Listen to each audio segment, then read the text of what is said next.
Тесты по английскому языку. Грамматика, лексика, аудирование.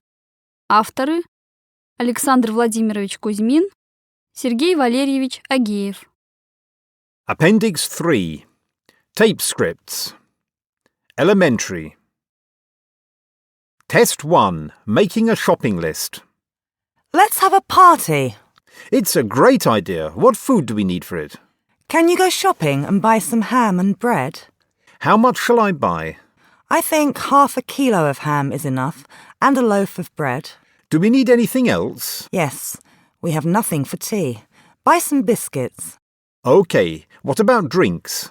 You can get a bottle of red wine, and don't forget about eggs. What do you need eggs for? I want to make a small cake.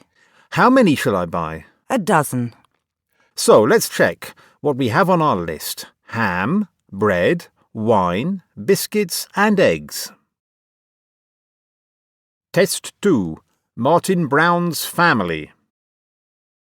Hello, my name's Martin Brown. How are you?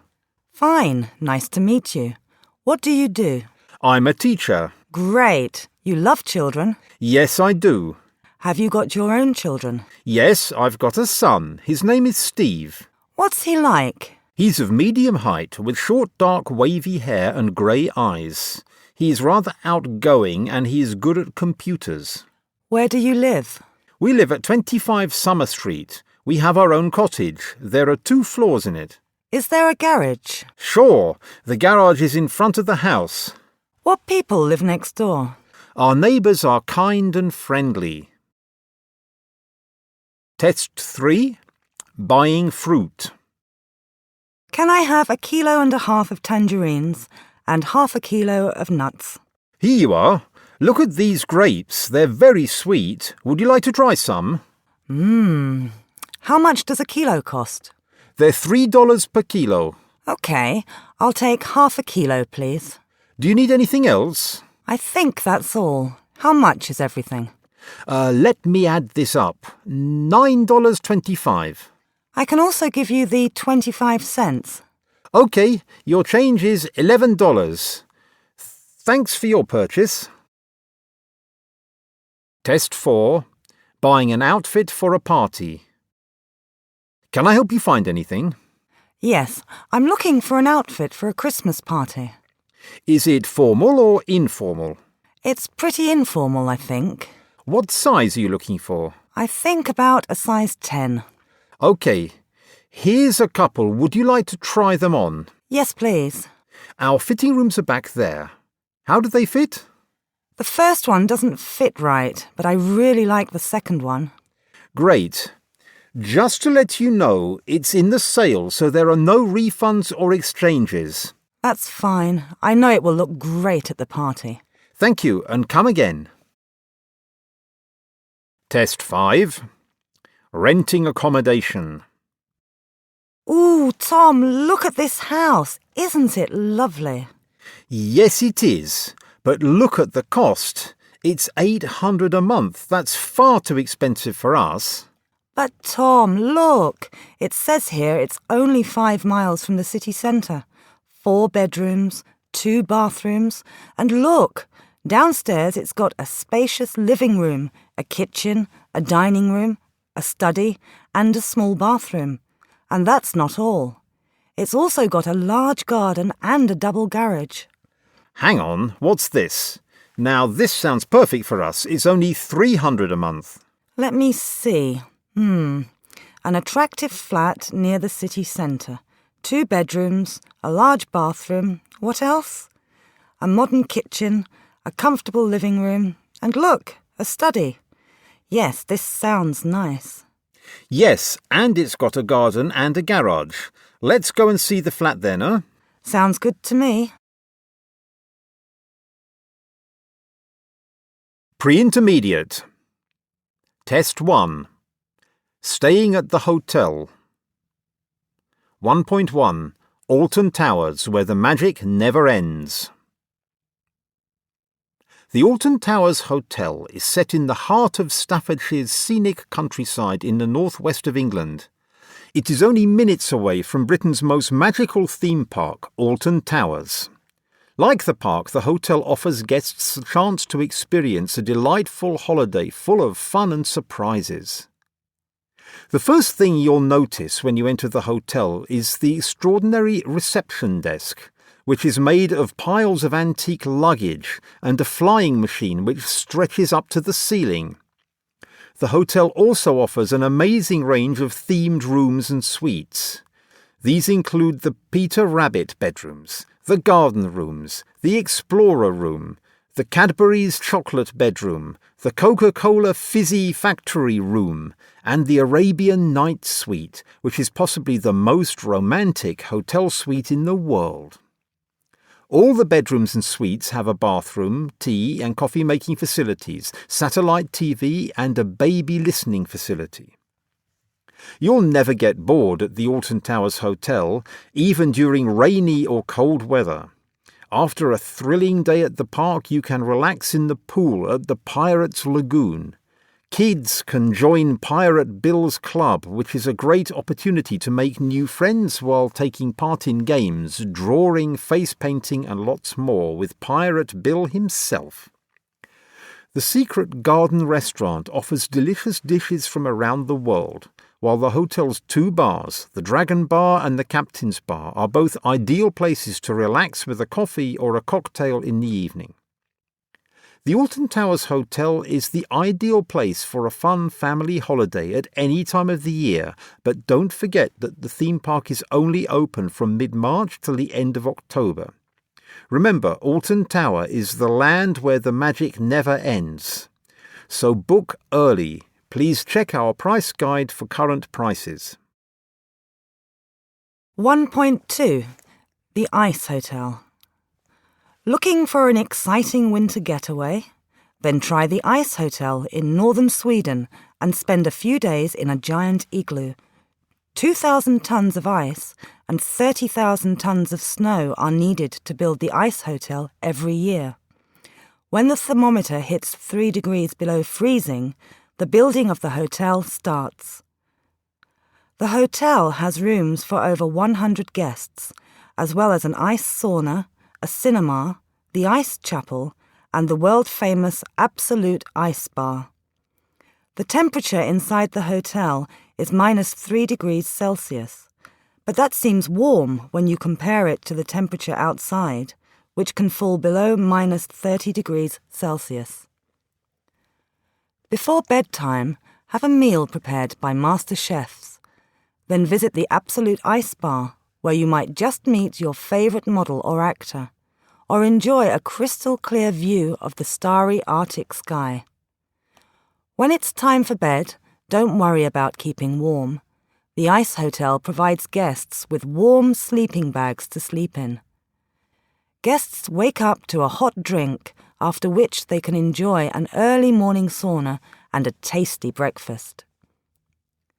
The Arctic is the perfect place for outdoor activities, such as dog sledding, ice fishing, and skiing.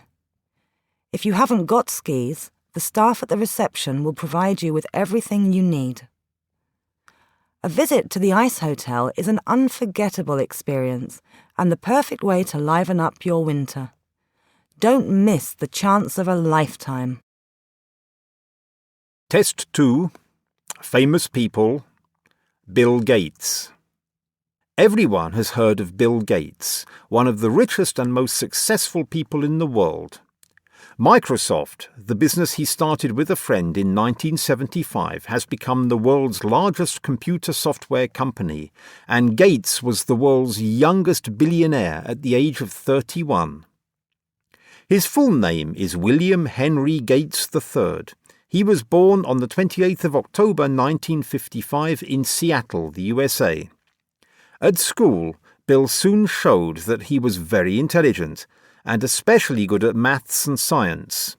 His parents decided to send him to Lakeside, the private school where he first began to use computers. 13-year-old Bill Gates and his school friend Paul Allen were soon spending all their time writing programs and learning about computers instead of doing their schoolwork. After finishing school in 1973, Bill went to Harvard, America's most famous university. The next year, he and Paul Allen wrote an operating program for the Altair, one of the world's first microcomputers.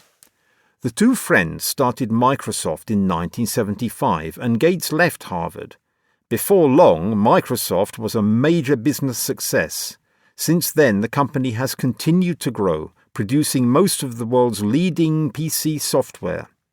One reason for his success is that Gates has always been very ambitious and hard-working.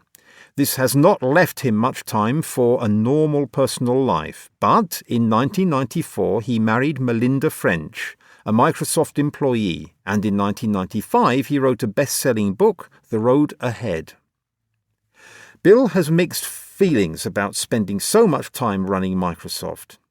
There are a lot of experiences I haven't had, but I do like my job, he says. When he does find time to relax, he likes puzzles, golf, and reading about science. For such a rich person, his life is simple, and he spends little on himself and his family. When it comes to helping others, though, Gates is very generous. He has already given huge amounts of money to charity and says that he plans to give away almost all of his wealth when he retires. Test 3. Mr. Gray. Mr. Gray travelled a lot on business. He sold machines of various kinds to farmers. It was not really a very exciting job, but Mr. Gray had always been interested in farming, and he was quite satisfied with his life. He had a big car, and usually enjoyed driving it long distances, but he was quite satisfied to go by train sometimes too, especially when the weather was bad. He was a little frightened of driving in rain or snow, and it was less tiring to sit comfortably in a train and look out of the window without being worried about how one was going to get to the next place. One of Mr. Gray's problems was often where to stay when he reached some small place in the country. He didn't expect great comfort and wonderful food, but he found it annoying when he was given a cold room, and there was no hot water or good food after a long and tiring day. Late one winter evening, Mr. Gray arrived at a small railway station. The journey by train that day had not been at all interesting, and Mr. Gray was cold and tired and hungry. He was looking forward to a simple but a satisfying meal by a brightly burning fire, and then a hot bath and a comfortable bed. While he was walking to the taxi rank, he said to a local man who was also walking there, "As this is my first visit to this part of the country, and I was in too much of a hurry to find out about the hotels before I left home, I would very much like to know how many you have here." The local man answered, "We have 2. "And which of the 2 would you advise me to go to?" Mr. Gray asked then. The local man scratched his head for a few moments and then answered, "Well, it's like this. Whichever one you go to, you'll be sorry you didn't go to the other." Test 4. Mrs. Hammond. Mrs. Hammond was old and blind, but she was determined to do everything for herself. She even used to go for walks alone from her cottage once a day for exercise and fresh air, and found her way by touching things with her white stick. She learnt where everything was, so she never lost her way. But then, one day some men came and cut down some of the familiar pine trees at the side of one of the paths which she followed. When she reached that place that evening, she didn't feel the trees with her stick, so she was in difficulty. She stopped for a minute and listened, but she didn't hear any other people, so she went ahead for a kilometre or 2, and then she heard water beneath her. "Water?" she said aloud, and paused. "Am I lost? I suppose so. I must be on a bridge, I suppose, and there must be a river under me. I've been told that there's a river in this part of the country, but I don't know its exact position. How am I going to get to my cottage from here?" All at once she heard a man's friendly voice near her. It said, "Excuse me, can I help you?" "How kind of you," Mrs. Hammond answered. "Yes, please, I'm lost. Some of the trees which I follow when I go for my walk every evening had been removed today. And if I hadn't been lucky enough to come across you, I don't know what I'd have done. Can you please help me to get home?" "Certainly," the man answered. "Where do you live?" Mrs Hammond told him, and they began walking. The man took Mrs Hammond to her cottage, and she invited him in and gave him some coffee and a piece of cake. She told the man how grateful she was that she had met him. "Don't thank me," he answered. "I want to thank you." "Thank me?" Mrs Hammond said. "Whatever for?" "Well," the man answered quietly, "I was balanced on the edge of the bridge for ages in the dark, because I was trying to make up my mind to throw myself into the river and drown myself.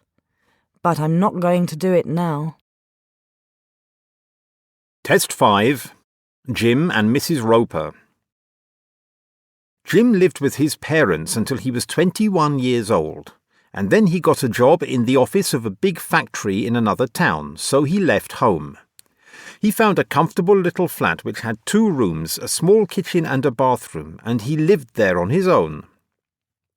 At first he cleaned it himself, but he didn't want to have to go on doing this, so he determined himself to find someone else to do it instead of him. He asked a lot of his fellow workers at the factory what they did about this, and the last one of the men said, "Oh, Mrs Roper comes and cleans my flat regularly. She washes the dishes, irons the shirts and keeps the place neat and tidy and so on. I'll introduce her to you, if you like. She's a charming old lady. She does her best, but she hasn't got much energy." "Well, you'd better ask her to come and see me, please," Jim answered. So next morning Mrs Roper came to see him, and she agreed with pleasure to come to his flat every morning for an hour. After she had been working for Jim for 2 weeks, he looked at the mirror in the bedroom and thought, "This mirror looks very dusty. Mrs Roper's forgotten to clean it. I can write on it with my finger." He wrote the message in the dust. "I'm coughing whenever I breathe because everything in this room is very dusty." He came home at 7 o'clock that evening, and when he had eaten his supper, he went into his bedroom and looked at the mirror. "That silly old woman still hasn't cleaned it," he said to himself. "All it needs is a cloth." But then he bent down and saw a bottle in front of the mirror. "I didn't put that bottle there," he thought. "Mrs Roper must have left it." He picked up the bottle and looked at it carefully. "She's written some words on it," he said to himself. He read the words. They were cough medicine.